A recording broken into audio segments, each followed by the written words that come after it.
آج میں پھر 5 منٹ کے مدرسے کو لے کر آپ لوگوں کے سامنے حاضر ہوا ہوں۔ اسلامی تاریخ ہے ہمارا حضرت یعقوب علیہ السلام۔ دیکھیں، ابھی تک میں نے بتلایا آپ لوگوں کو حضرت ابراہیم علیہ السلام، ان کے فرزند اور پھر ان کے بھتیجے حضرت لوط علیہ السلام کے بارے میں۔ اب حضرت یعقوب بن اسحاق، یعنی اسحاق علیہ السلام کی جو اولاد ہیں حضرت یعقوب علیہ السلام، جن کو بنی اسرائیل بھی کہا جاتا ہے آج اسلامی تاریخ۔ حضرت یعقوب بن اسحاق بن ابراہیم علیہ السلام اللہ کے نبی اور اہل کنعان یعنی فلسطین کے ہادی و پیغمبر تھے۔ قرآن کریم میں 10 سے زائد مرتبہ ان کا ذکر آیا ہے اور جگہ جگہ ان کے اوصاف کا تذکرہ کر کے ان کے جلیل القدر نبی اور صاحب صبر و قناعت ہونے کی طرف اشارہ کیا ہے۔ حضرت یعقوب علیہ السلام کو عبرانی زبان میں اسرائیل بھی کہا جاتا ہے،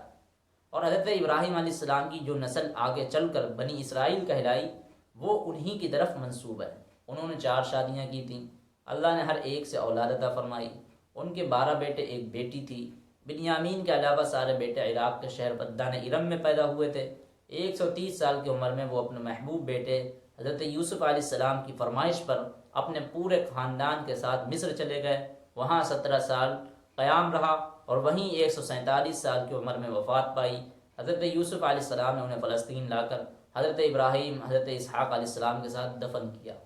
تو ابھی تک ہم نے سمجھا تھا حضرت ابراہیم علیہ السلام، ان کے فرزند حضرت اسماعیل، حضرت اسحاق علیہ السلام کے، لیکن آج ہم نے دیکھا حضرت اور سمجھا حضرت اسحاق علیہ السلام کے بیٹے حضرت یعقوب علیہ السلام، جو کہ بنی اسرائیل اللہ کے نبی بھی ہیں، اور جو بنی اسرائیل کا جو ایک سلسلہ ہے جنہیں اسرائیل کہا جاتا ہے عبرانی زبان میں، وہ بھی آپ ہی کی طرف منسوب ہے، آپ ہی کے بیٹے تھے، انہی کو جو ہے نا بنی اسرائیل کہا جاتا ہے۔ تو یہ بھی پتہ لگا آج یہودی جو ہے نا بالکل ویسے ہی انہی کی نسل سے ہیں، انہی کو بنی اسرائیل کہا جاتا ہے۔ نمبر 2، حضور صلی اللہ علیہ وسلم کا معجزہ، سراقہ کے گھوڑے کا زمین میں دھنس جانا۔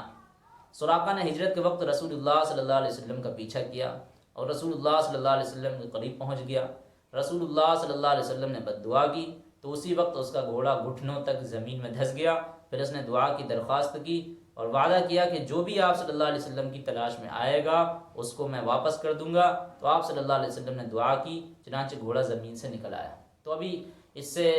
پچھلے والے جو ہم نے 5 منٹ کے مدرسے میں بتلایا تھا نا، اس سے پہلے تو ہم نے اللہ کی قدرت، اس سے پہلے جو ہم نے ایک معجزہ بتلایا تھا حضور صلی اللہ علیہ وسلم کا، کہ کفار کے سامنے سے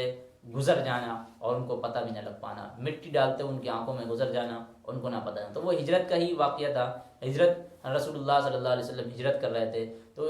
اسی دوران وہ ہجرت کر کے رسول اللہ صلی اللہ علیہ وسلم وہاں سے کفار کے سامنے سے نکل کر کے وہ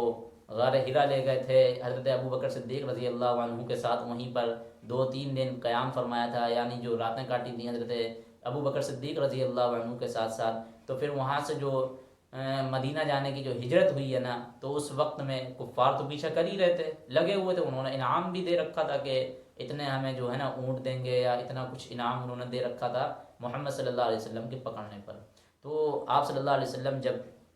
ہجرت مدینہ کے لیے روانہ ہو رہے تھے تو یہ بھی ایک معجزہ تھا کہ سراقہ کے گھوڑے کا زمین میں دھس جانا۔ تو اس وقت وہ پیچھا کر رہا تھا حضور صلی اللہ علیہ وسلم کا، تو نبی اکرم صلی اللہ علیہ وسلم کے وہ قریب بھی پہنچ گیا تو آپ نے بد دعا کری تو اس کا گھوڑا اسی وقت گھٹنوں تک زمین میں دھس گیا۔ پھر وہ منتیں کرنے لگا، درخواستیں کرنے لگا کہ وعدہ کیا کہ اب جو بھی آپ کی تلاش میں آئے گا اس کو میں واپس کر دوں گا۔ آپ نے دعا کی، چنانچہ وہ گھوڑا زمین سے نکل آیا۔ نمبر 3، ایک فرض کے بارے میں باجماعت نماز پڑھنے کی نیت سے مسجد جانا۔ رسول اللہ صلی اللہ علیہ وسلم نے فرمایا جو شخص اچھی طرح وضو کرے پھر مسجد میں نماز کے لیے جائے، وہاں پہنچ کر معلوم ہو کہ جماعت ہو چکی ہے تو اس کو جماعت کی نماز کا ثواب ہوگا، اور اس ثواب کی وجہ سے ان لوگوں کے ثواب میں کچھ کمی نہیں ہوگی جنہوں نے جماعت سے نماز نہیں پڑھی۔ تو کبھی کبھی ہو جاتا ہے کہ مسجد میں نماز کے لیے جائے، وہاں پہنچ کر معلوم ہوا کہ جماعت ہو چکی ہے۔ اب ایسا بھی ہوتا ہے کہ ہمیں پتہ لگا کہ یار ٹائم نہیں بڑھا ہے جماعت کا، اور ہم جاتے ہیں کہ جناب وہ آج تو گھٹ گیا ٹائم اور جماعت کی نماز ہو چکی ہوتی ہے، تو ایسے آدمی کو جماعت کی نماز کا ثواب مل جاتا ہے۔ تو نمبر 4، ایک سنت کے بارے میں رسول اللہ صلی اللہ علیہ وسلم یہ دعا پڑھا کرتے تھے، اعوذ باللہ من جہد البلاء ودرک الشقاء وسوء القضاء وشماتۃ الاعداء۔ ترجمہ ہے میں بلاؤں کی سختی، بدبختی کے لائق ہونے، بری تقدیر اور دشمنوں کے ہنسنے سے اللہ کی پناہ چاہتا ہوں۔ تو یہ دشمن کی ہنسی سے بچنے کی جو دعا ہے وہ یہی ہے، اعوذ باللہ من جہد البلاء ودرک الشقاء وسوء القضاء وشماتت الاعداء۔ تو یہ بخاری شریف کی روایت تھی کہ میں بلاؤں کی سختی، بدبختی کے لائق ہونے اور بری تقدیر اور دشمنوں کے ہنسنے سے اللہ کی پناہ چاہتا ہوں۔ نمبر 5 ہے ایک اہم عمل کی فضیلت، سورہ یاسین پڑھنا۔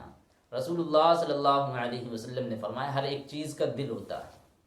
تو قرآن کا دل سورہ یاسین ہے، اور جو شخص سورہ یاسین پڑھے تو اس کے پڑھنے پر اللہ تعالیٰ 10 مرتبہ قرآن کریم پڑھنے کا ثواب لکھتے ہیں۔ نمبر 6 ایک گناہ کے بارے میں، مسلمانوں کو تکلیف پہنچانا۔ قرآن میں اللہ تعالیٰ فرماتا ہے جن لوگوں نے مسلمان مرد اور مسلمان عورتوں کو تکلیف پہنچائی پھر توبہ بھی نہیں کی تو ان کے لیے دوزخ اور سخت جلنے کا عذاب ہے۔ تو یہ قرآن میں اللہ تعالیٰ فرماتے ہیں جن لوگوں نے مسلمان مرد اور مسلمان عورتوں کو تکلیف پہنچائی پھر توبہ بھی نہیں کی تو ان کے لیے دوزخ اور سخت جلنے کا عذاب ہے۔ تو ہم لوگوں کو یار اس سے آنکھیں کھول لینا چاہیے۔ آج ہم دیکھو کتنا یار مسلمانوں کو تنگ کرتے ہیں، ہم ایسا نہیں ہے کہ ہم زندگی میں کی آدھ بار لوگوں کو پریشان کرتے ہیں، بہت زیادہ ہم تنگ کرتے ہیں اپنے پڑوسیوں کو، اپنے آس پاس کے لوگوں کو، وہ بھی تو مسلمان ہی ہوتا نا، کتنا ان کو تکلیف پہنچاتا ہے۔ اور ادھر قرآن کیا کہتا ہے جس نے بھی کسی مرد اور مسلمان عورتوں کو تکلیف پہنچائی اور توبہ نہیں کی، یعنی ان سے معافی تلافی نہیں کری۔ توبہ سے مراد یہ مت لے لینا کہ اللہ سے توبہ، یعنی ہم نے جس کا دل دکھایا تھا ہمیں اس سے ہی معافی مانگنی پڑے گی، اور اگر ہم نے اس سے معافی تلافی نہیں کری ہے تو ان کے لیے دوزخ اور سخت جلنے کا عذاب ہے۔ تو یار یہ ہم لوگوں کو تھوڑا سا ہوش لے لینا چاہیے کہ ہم آخر کر کیا رہے ہیں۔ نمبر 7 ہے دنیا کے بارے میں مال جمع کر کے خوش ہونا۔ قرآن میں اللہ تعالیٰ فرماتا ہے نا، وہ جو صورت ہے نا سورہ حمزہ جسے ہم لوگ بولتے ہیں ویل لکل ہمزۃ لمزہ، رسول اللہ صلی اللہ وہ قرآن کہتا ہے نا، قرآن میں اللہ تعالیٰ فرماتے ہیں ویل لکل ہمزۃ لمزہ الذی جمع مالا معددا، جو شخص انتہائی حرص و لالچ سے مال جمع کرتا ہے پھر وہ خوشی سے اسے بار بار گنتا ہے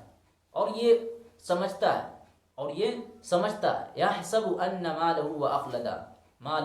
مالہ اخلدا یحسب ان مالہ اخلدا، اور یہ سمجھتا ہے کہ اس کا یہ مال اس کے پاس ہمیشہ رہے گا، ہرگز نہیں رہے گا، بلکہ اللہ تعالیٰ اس کو ایسی آگ میں ڈالے گا جو ہر چیز کو توڑ پھوڑ رکھ دے گی، کلا لینبذن فی الحطمہ، اس کو ایسی آگ میں ڈالے گا جو ہر چیز کو توڑ پھوڑ کر رکھ دے گی۔ تو یہ یار ان لوگوں کے لیے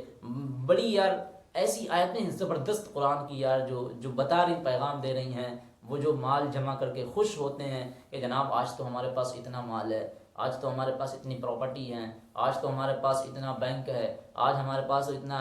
بینک بیلنس ہے، ان کو اللہ تعالیٰ فرما رہے ہیں جو شخص فرما رہے ہیں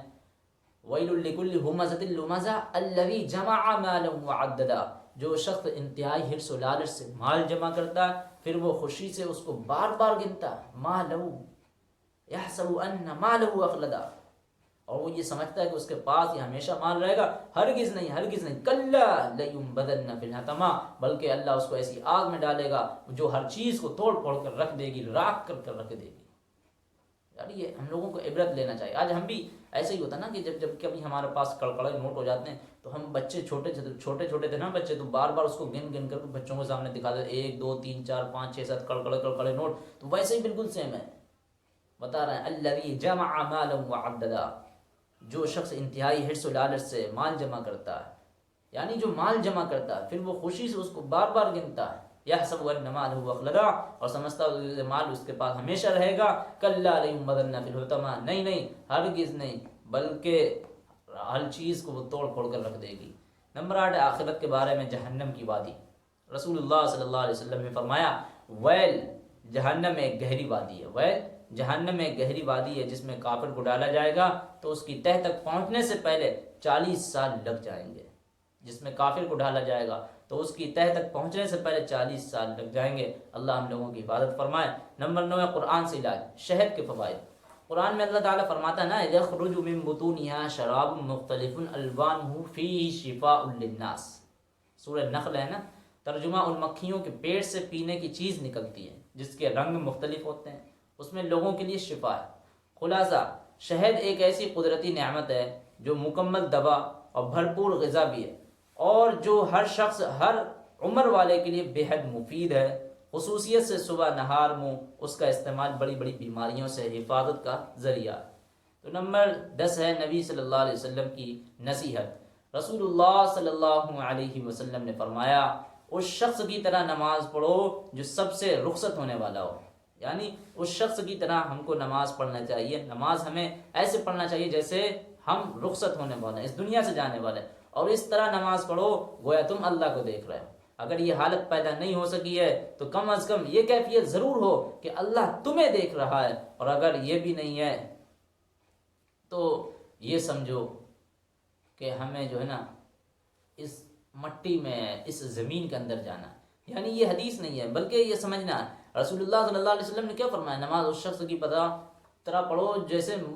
ہمیں رخصت ہونا ہے اس دنیا سے جانے والا، اور اس طرح نماز پڑھو کہ گویا ہم اللہ کو دیکھ رہے ہیں۔ اور اگر یہ بھی کیفیت نہیں ہے تو یہ کم سے کم اپنے اندر حالت بناؤ کہ اللہ کم سے کم ہمیں ضرور دیکھ رہا ہے، اللہ ہمیں دیکھ رہا ہے، اور لوگوں کے پاس جو کچھ ہے اس سے بے پرواہ ہو جاؤ، تم غنی ہو جاؤ گے۔ جو کچھ بھی لوگوں کے پاس اس سے بے پرواہ ہو جاؤ، تم غنی ہو جاؤ گے، یعنی اپنے اندر صبر و قناعت والی عادت ڈال لو، تو تم سے بڑا کوئی مالدار، تم سے بڑا کوئی پیسے والا، تم سے بڑا کوئی جو ہے نا ریچسٹ پرسن ہے ہی نہیں، اگر تمہارے اندر صبر ہے، قناعت ہے، اور جو ہے نا جو کچھ ملا اس پر صبر ہے۔